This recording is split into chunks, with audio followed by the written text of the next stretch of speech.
Bonjour Chantal Vernet-Weiss, nous sommes rue Saint-Adrien dans le 8e arrondissement. Tu es responsable des centres de dépistage du Conseil général. Tu peux nous en dire un petit peu plus sur les structures de centres de dépistage? Eh ben, ici on est dans le plus gros des centres de dépistage du département. Donc il y a 9 centres sur Marseille, dans les Bouches-du-Rhône, dont 2 sur Marseille, un à la Joliette et celui-là. Et puis on a également un centre sur Aix. Ces 3 centres sont ouverts tous les jours et sur Marseille, entre les 2 centres, on a tous les jours des consultations entre 9h et 17h avec 3 soirs jusqu'à 18h, 18h30, 19h. Donc pour essayer de faciliter l'accès des personnes qui travaillent. Donc on est aussi ouvert entre midi et 2, suivant les jours, suivant les centres. Quel type de dépistage vous faites alors dans les centres de dépistage? Alors nous sommes des centres de dépistage anonymes et gratuits. On fait du dépistage de l'affection par le virus de l'immunodéficience humaine, le virus du sida, le dépistage des hépatites B et C, le dépistage de toutes les infections sexuellement transmissibles, et pour les infections sexuellement transmissibles on les traite également. Donc ce sont des centres de dépistage anonymes et gratuits, donc on peut venir même si on n'est pas majeur, sans autorisation des parents. Bien évidemment on ne reçoit pas des enfants de 4 ans, mais dès qu'on a un âge pour avoir des relations sexuelles, il n'y a aucun problème. Qu'on soit ou pas migrant, qu'on ait ou pas de sécurité sociale, on vient, la consultation est entièrement prise en charge. On explique aux personnes ce qu'est un numéro d'anonymat. Au lieu d'avoir un nom, on a simplement un numéro. C'est pas pour ça que la personne est un numéro. La personne reste une personne. Combien de personnes vous recevez par an? Alors, pour l'ensemble des centres, on reçoit à peu près 20 000 personnes par an, ce qui représente 42 000 consultations. Et celui-ci où on est a reçu en 2009 7 500 personnes, ce qui fait à peu près 17 000 consultations. Donc c'est vraiment le plus gros de tous les centres. Ce que je voulais dire, c'est qu'on a des centres dans certaines villes des Bouches-du-Rhône, Aubagne, Vitrolles, Arles, Salon, Marignane, Aubagne, et que dans ces centres-là, comme on n'a qu'une consultation par semaine, exceptionnellement 2 à Salon parce que c'est un peu éloigné de tout, on a des consultations soit entre midi et 2, soit après 17h. Pour toujours essayer de privilégier les personnes qui travaillent ou qui vont à l'école. Et on a également des centres dans tout le milieu carcéral. Ça c'est important parce qu'on a été dans les Bouches-du-Rhône au Conseil général les premiers en France à faire du dépistage anonyme en milieu carcéral, ce qui n'est pas facile. Alors évidemment là on a une double entrée puisqu'on est obligé de convoquer les personnes sur leur nom, mais ils ont la possibilité en milieu carcéral d'avoir un dépistage de façon anonyme qu'ils pourront même venir chercher s'ils sortent dans les centres en ville. On est en juillet 2010, là sur la prévention. Est-ce que tu as 2 ou 3 messages principaux à passer? Bon, la prévention, on sait maintenant depuis longtemps comment ne pas attraper le virus du sida. Ce qu'il y a, c'est que la vie n'est pas un long fleuve tranquille. Il y a des moments où on va prendre des risques, des moments où on en prendra moins. Une personne dit qu'elle n'en prend jamais, puis elle en prendra un jour. Le jamais, on n'y croit pas trop. Tout le monde a pris un risque, évidemment. Donc on est là pour accompagner dans la prévention.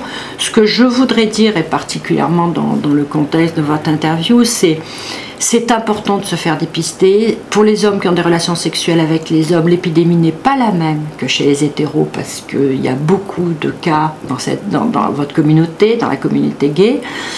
Et le grand risque, c'est quand on vient de l'attraper parce qu'on a une virémie très importante, donc on risque beaucoup de le transmettre.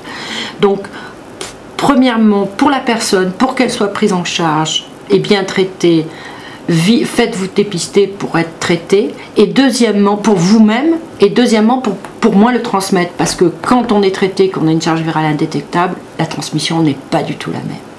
Donc ce qui est fréquent est fréquent, et ce qui est rare est rare. On est assez pragmatique, nous, chez les médecins. On n'est pas mathématique, mais on est pragmatique, et que ça soit pour la personne. Donc vraiment, faites-vous dépister régulièrement. Actuellement, je crois que les nouvelles recommandations, c'est 1 fois par an. Moi, je trouve que c'est tous les 6 mois. J'ai passé mon hiver à dire attention, il y a la grippe, mais une fièvre chez un homme qui a des relations sexuelles avec les hommes, ça peut être aussi une séroconversion, un petit syndrome grippal. N'hésitez pas, venez. ça se passe assez rapidement. C'est toujours difficile, une démarche de dépistage. Allez chez votre médecin, allez au laboratoire, allez au centre de dépistage, allez où vous voulez, c'est pas le problème. Ça peut être aussi de manières différentes, mais faites-vous dépister régulièrement. Du VIH et également des maladies sexuellement transmissibles et faites-vous vacciner contre les hépatites. Chantal, est-ce que tu peux nous dire quelques mots sur les tests à résultats rapides? Alors je te remercie de dire résultats rapides et non pas tests rapides comme on dit souvent dans la presse. En effet, c'est des tests où on peut avoir les résultats en 20 minutes. Donc c'est des tests qui nous semblent très intéressants et dont on voudrait disposer beaucoup plus facilement qu'actuellement pour des gens qui ne pourraient pas revenir chercher leurs résultats. Ils sont un tout petit peu moins bons sur le délai de séroconversion que les tests traditionnels, mais il vaut mieux le risque. Il n'y a pas que le dernier risque, il y a les risques dans les mois d'avant, et là ça nous permet de les connaître. Donc c'est des tests très simples, on fait une petite piqûre au bout du doigt et on voit s'il y a une petite barre, on le verra tout à l'heure, comme un test de grossesse, les filles on le faisait, et voilà. Donc pour l'instant la loi vient de passer pour nous l'autoriser à le faire dans des situations d'urgence, et on voudrait pouvoir le faire, y compris quand on fait par exemple des actions de dépistage genre les murs, ou quand on a des consultations un petit peu épisodiques ou qu'on pense que la personne va partir et qu'on veut lui donner le résultat. Bon. Ouais. Et ces tests à résultats rapides, donc actuellement, vous les faites à quel endroit? Où est-ce qu'on peut les... Alors, on espère les faire prochainement de partout. Pour l'instant, alors je lance un SOS pour tous les hommes qui ont des relations sexuelles avec des hommes et qui veulent participer à un programme de recherche qui vont nous permettre que ces tests soient faisables, aussi bien chez les médecins en consultation que par les acteurs associatifs pour faire des tests. On fait un programme de recherche, et donc si vous pouvez donner 2 heures de votre temps pour venir le jeudi soir entre 18h et 20h, vous aurez un test à résultats rapides. C'est au centre de dépistage donc, du Conseil Général au SIDAC-CIDI Saint-Adrien, 10 rue Saint-Adrien, c'est le métro Castellane, c'est juste à côté, à pied, ça fait très peu de temps, et entre 18h et 20h, et vous participez à la recherche, ça nous permettra d'avoir les tests plus rapidement, parce que malgré toutes les recherches internationales, le ministre de la Santé veut encore d'autres données. Donc on fait ça avec l'association AID, ce sont les acteurs associatifs de AID qui le font, et cette recherche est pilotée par l'Agence nationale de recherche contre le sida, et au Conseil général des Bouches-du-Rhône, on a été les premiers à faire cette recherche, le projet DRAG, dépistage rapide auprès des gays. Voilà, rendez-vous le jeudi soir de 18h à 20h, 10 rue Saint-Adrien. Donc là on dépose une goutte de sang. Après, pour faciliter la migration, parce que c'est fait sur du sang global, donc on met une goutte d'un révélateur qui va permettre la migration. Le sang va arriver jusqu'au bout. Il va prendre un certain nombre de temps. Il va faire apparaître la première barre de contrôle. Et après, donc, il va revenir dans ce sens-là.